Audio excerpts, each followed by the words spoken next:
ပိုင်းခွင့်ရဲ့အစမှာတော့နမ်မီမေကဒါရှီဘာနာကိုမြင်တော့အရန်ကိုအံ့ဩနေခဲ့ပါတယ်ဒါရှီဘာနာကတော့နမ်မီမေကိုမတွေ့တာကြပြီလို့ပြောလိုက်ပြီးအဆင်ပြေလားလို့မေးလိုက်ပါတယ်ဒါကနမ်မီမေကိုတောက်ခွက်ပြောင်းတယ်လို့ဖြစ်သွားခဲ့ပြီးနမ်မီမေကလည်းသူအဆင်ပြေနေတဲ့ရုပ်ပေါက်လို့လားလို့ထအော်ပါတော့တယ်နမ်မီမေကတော့သူကဒါရှီဘာနာကိုဘလောက်တောင်မှရှာနေခဲ့ရလဲဆိုတာသိရလားလို့မေးလိုက်တယ်သူမကဒါရှီဘာနာတို့ကိုလိုက်ရှာနေရင်လမ်းမှာတေးမလိုတွေပါဖြစ်ခဲ့ရတယ်လို့ပြောကပောက်ကွဲနေတာပါဒါရှီဘာနာကတော့ဒါကိုကြည့်ပြီးအဆင်ပြေနေတာပဲမှတ်လားလို့ဆိုပြီးထပ်ပြီးမေးပြန်ပါတယ်အဲ့ဒီအချိန်နမ်မီမေကတော့အခုကသူ့ရဲ့ဂုံတိတ်ခါကိုပြန်ဆယ်ရမယ့်အချိန်ပဲလို့ပြောလိုက်တယ်နမ်မီမေကတော့သူမရဲ့ရှေ့ကလူကလုံးဝကိုသူမရဲ့အလှအောက်မှာကြာရှုံးနေပြီမို့လို့ဘသူကပူလာတယ်ဆိုတာကိုဆုံးဖြတ်ရမယ်လို့ပြောလိုက်ပါတယ်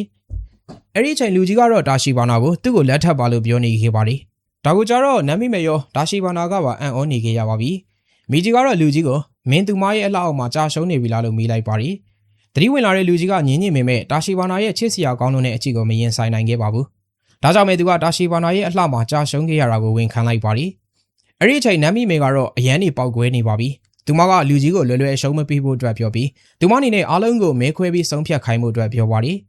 ်မိကြီးကအနိုင်ရသွားရင်ဂိမ်းမွန်နက်ဖျားစားတာကိုခံရမှာနော်လို့ပြောလိုက်ပေမဲ့နမ်မီမေကဂရုမစိုက်ခဲ့ပါဘူးတစ်ဖက်မှာလည်းပဲဂျင်ဂူကြီးကလဲပိုင်ရှင်ချန်နဲ့အတူဂန်းဆန်နာကိုထွက်လာပါတယ်ရှန်ကတော့ဒီရွာကအရင်တုန်းကငါးဖမ်းလို့မဖြစ်ခဲ့ဘူးလို့ပြောလိုက်တယ်ဒါပေမဲ့ဂိမ်းမွန်အကြီးကြီးပေါ်လာပြီးတဲ့နောက်မှာသူတို့ကပင်လယ်ပြင်ကနေတတ်တော်ရီကိုဖမ်းယူရရှိခဲ့ပါတယ်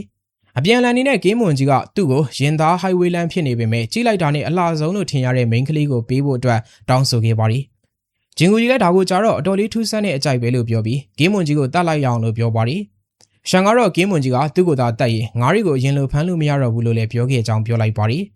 ဒါကိုကြတော့ဂျင်ဂူကြီးကအတော်လေးကိုညံကောင်းတာပဲလို့ပြောလိုက်တယ်အဲ့နောက်ဂျင်ဂူကြီးကချန်ကိုနမ်မီမယ်လေးရှိနေတာကိုဘာလို့သူ့အဖေကိုပါဖမ်းခဲ့တာလဲလို့မေးလိုက်ပါတယ်ဒါကိုကြတော့ရှန်ကအဲ့တုန်းကအခြေအနေတွေကရှုပ်ထွေးနေတာမို့လို့ပြောလိုက်ပါတယ်ရှန်ကတော့နမ်မီမယ်ကအတော်လေးလာတာမလို့ရစ်ကောင်အတွက်နမ်မီမယ်ပဲဖြစ်လိမ့်မယ်လို့ပြောနေပါတယ်ဒါပေမဲ့ဂျင်ဂူကြီးကတော့ဒါရှီဘာနာရဲ့အလှကိုသိနေတာမို့လို့ဒါရှီဘာနာကိုစိတ်ပူနေပါတယ်ဂျင်ဂူကြီးကရှန်ကိုဒါရှီဘာနာကသူတွေ့ဘူးသမျှတွေအလှဆုံးပဲလို့ပြောလိုက်တာကြောင့်ရှန်ကသူတို့ကိုအထင်လွဲနေပါပြီအဲ့နောက်ဂျင်ဂူကြီးကရှန်ကိုသူ့နောက်ကိုဘာလို့လိုက်လာတာလဲလို့မေးပြီးလဲအတွက်ဆိုရင်ပြန်ရောစရာမရှိဘူးလို့ပြောလိုက်ပါတယ်ရှန်ကတော့သူကစိတ်ဝင်စားစရာတွေ့ရမယ်ထင်လို့ပါလို့ပြောပြီးဒါရှီဘာနာကိုအမြန်လိုက်ရှာဖို့အတွက်ပြောပါတယ်အဲ့နောက်ရှန်ကဂျင်ဂူကြီးကိုဂိုရောင်တစ်ခုကိုခေါ်သွားပြီးခဲ့ပါတယ်အထဲကိုရောက်တော့သူတို့ကဂိမ်းမွန်အချောက်ကိုစားနေတဲ့နမ်မီမေကိုတွေ့လိုက်ရပါတယ်အဲ့နောက်မှာတော့၃ယောက်သားဆိုင်ထိုင်ခဲ့ပြီးဂျင်ဂူကြီးကတော့သူ့ကိုအခွက်လာပြောင်ပြနေတဲ့ဂိမ်းမွန်ကိုကြည့်နေပါတယ်ရှန်ကတော့စားစရာကိုစားဖို့အတွက်ပြောပြီးဒါကသူတို့ကိုပိုရင်းနှီးစေလိမ့်မယ်လို့ပြောပါတယ်နမ်မီမေကတော့သူမရှိကလှုပ်စီးနဲ့ဂိမ်းမွန်ကိုခရင်နဲ့ထိုးပြီးသူမကလူသားတွေနဲ့မိတ်ဆွေမဖြစ်ချင်ဘူးလို့ပြောပါတယ်ပြီးတော့သူမကဂိမ်းမွန်ကိုယူစားလိုက်ပြီးအရသာရှိနေတာကြောင့်အရန်ကိုကျေနပ်နေတာပါအဲ့ဒီအချိန်ဂျင်ဂူကြီးကတော့ဒါရှီဘာနာအကြောင်းကိုမေးကြည့်ခဲ့ပါတယ်နမ်မီမေကတော့ဒီအချိန်ဆိုရင်ဒါရှီဘာနာကတည်ရတော့မှလို့ပြောလိုက်တာကြောင့်ဂျင်ဂူကြီးကလန့်သွားပြီးဘယ်နေရာမှာလဲလို့မေးလိုက်ပါတယ်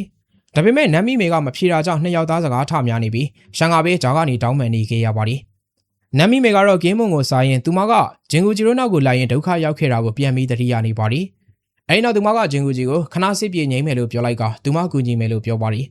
်ပြီးတော့သူမကဂျင်ဂူကြီးကိုရွာသားတွေကိုးကွယ်နေတဲ့ဂိမ်းမွန်နက်ကိုရွာသားတွေရှေ့မှာပဲတတ်လိုက်ရအောင်လို့ပြောပါတယ်ရှန်ကတော့ဒီအကြံမိုက်ပေမဲ့ဂိမ်းမွန်နက်ကိုတတ်ဖို့ကမလွယ်ဘူးလို့ပြောပြနေပါတယ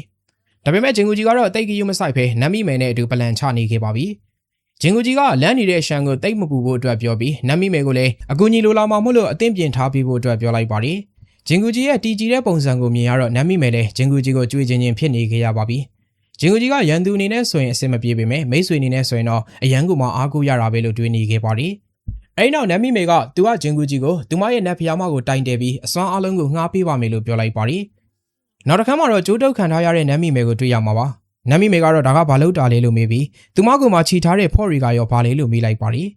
်ဒါကိုကြတော့ဂျင်ဂူကြီးကရေပေါ်မှာပေါ်နေအောင်လို့ပြောလိုက်တယ်တကယ်တော့ဂျင်ဂူကြီးကနမ်မီမေကိုငါးစာလုပ်ပြီးဂိမ်းမွန်ကိုမြားဖို့လုပ်နေတာပါအဲ့နောက်သူကနမ်မီမေကိုရေထဲကိုပြေးချလိုက်ပြီးနမ်မီမေကတော့အော်ဟစ်နေပါတယ်သူမကရေမကူးရဘူးလို့ပြောကရုန်းကန်နေချိန်ဂျင်ဂူကြီးကတော့စိတ်မပူဖို့အတွက်ပြောနေတာပါအဲ့နောက်မှာတော့သူတို့ကဂိမ်းမွန်လာမယ့်အချိန်ကိုထိုင်ဆောင်နေခဲ့ကြပါတယ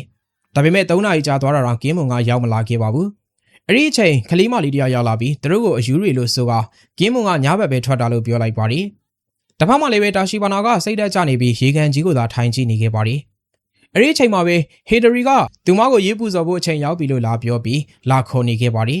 ်ဒါရှီဘာနာကတော့လမ်းဖြတ်နေပြီးသူ့အနေနဲ့လုံအောင်လုံနိုင်မဲ့နီးလန်းရှာပေမဲ့မတွေ့ခဲ့ပါဘူးဒါအပြင်တာရှီဘာနာကဂျင်ဂူကြီးကိုတတိယနေပြီးဘာလို့ဒီအချိန်မှစကားများခဲ့မိတာလဲဆိုပြီးလဲကိုအပြစ်တင်နေပါတယ်အရင်ကလည်းဒီလိုပုံစံဖြစ်ခဲ့ဘူးတာကိုတာရှီဘာနာတတိယနေပါတယ်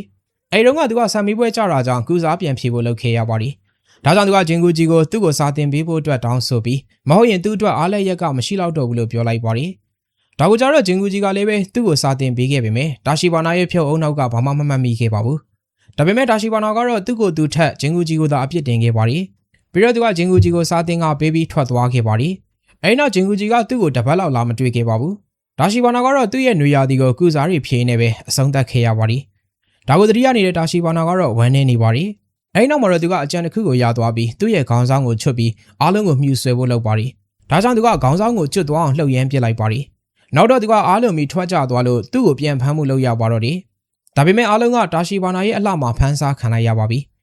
တစ်ဖက်မှာလည်းနမ်မီမေကတော့ရေထဲမှာပင်ပန်းနေခဲ့ပါတယ်အဲ့ဒီအချိန်ရေအောက်ကနေအေယာမကင်းမွန်ကြီးပေါ်လာပြီးနမ်မီမေကိုဖမ်းလိုက်ပါတယ်ဒါကိုမြင်တော့ဂျင်ဂူဂျီတို့ကလည်းလန့်သွားပါတယ်အဲ့နောက်ကင်းမွန်ကောင်ကအော်ဟစ်နေတဲ့နမ်မီမေကိုမြူချပစ်လိုက်ပါတယ်ဂျင်ဂူဂျီကတော့ကင်းမွန်ကြီးကိုဖမ်းမှုလုပ်ပေမဲ့အရင်ကထက်အားနည်းနေခဲ့ပါတယ်ဒါကြောင့်သူကတိုင်ပတ်နေချိန်ချန်ကကင်းမွန်ကိုဖမ်းမှုဘာအစီအစဉ်ရှိလဲလို့မေးလိုက်ပါတယ်ဂျင်ဂူဂျီကတော့ဘာမှမရှိဘူးလို့ပြောလိုက်တာကြောင့်ရှန်တယောက်မျက်လုံးပြူးနေခဲ့ပါပြီတစ်ဖက်မှာလည်းပဲဒါရှိဘာနာတယောက်ရွာကလူတွေဝိုင်းလိုက်လို့ကင်းမွန်ရုပ်ပေါ်ကိုဖတ်တက်နေခဲ့ရပါတယ်အောက်ဖက်မှာတော့အမျိုးသမီးတွေကဒါရှိဘာနာကိုသူတို့ရဲ့ယောက်ျားတွေကိုဆွဲဆောင်တယ်လို့ပြောနေပါတယ်တစ်ဖက်ကအမျိုးသားတွေကတော့ဒါရှိဘာနာကိုသူတို့နဲ့လက်ထပ်ပါလို့ဝိုင်းပြောနေခဲ့ကြတာပါဒါကိုမြင်တဲ့အခါကျတော့ဂျင်ဂူဂျီလည်းအံ့ဩနေခဲ့ပါတယ်အဲ့နောက်သူကဒါရှိဘာနာကိုအစဉ်ပြေလာလို့ပြီးတော့ဒါရှိဘာနာကသူတည်ရတော့မယ်လို့ပြောလိုက်တယ်ပြီးတော့သူကဂျင်ဂူဂျီကိုသူ့ကိုကယ်ပေးဖို့အတွက်ပြောလိုက်ပါတယ်ဒါကိုကြားရတဲ့ဂျင်ဂူဂျီလည်းကင်းမွန်ကြီးကိုရေထဲကနေအပေါ်ကိုဆွဲတင်ပြီးသူ့ရဲ့အယုတ်ခေါင်းမှာစိုက်ပစ်လိုက်ပါတယ်နာကျင်သွားတဲ့ကင်းမွန်ကြီးကအမြင်တွေကိုအန်လိုက်တာကြောင့်ရှန်ကနမ်းမိမယ်ကိုစိတ်ပူသွားပါတယ်ကင်းမွန်ကြီးကတော့ဘာလို့လဲဆိုပြီးပြောချိန်သူကမိန်းကလေးတစ်ယောက်ကိုမြူချမိအောင်မလို့ပြောနေတာပါ